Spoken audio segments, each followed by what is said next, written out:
Are the traditional methods of data collection in mining operations as efficient as we think? Let's delve into this. For years, mining operations have heavily relied on manual data collection.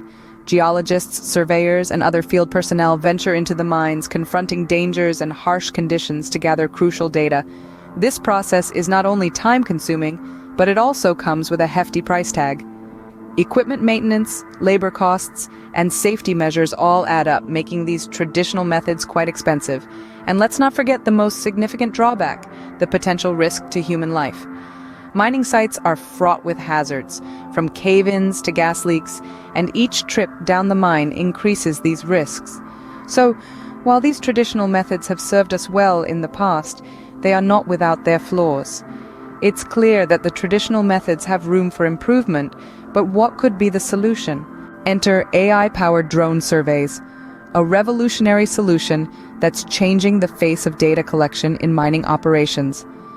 These high-tech marvels equipped with artificial intelligence are not only automating, but also enhancing the process of data collection, delivering results with unprecedented speed, safety, and accuracy.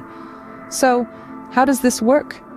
Well, these drones are fitted with advanced sensors and cameras that capture high-resolution images and data from the mining site.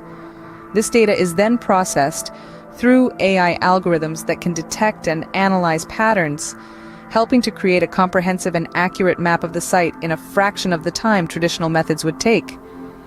Let's take a case study to illustrate this. The Copper Mountain Mining Corporation, for instance, has adopted this technology and reaped substantial benefits. Before the introduction of AI-powered drones, their surveying process was not only time-consuming, but also prone to errors.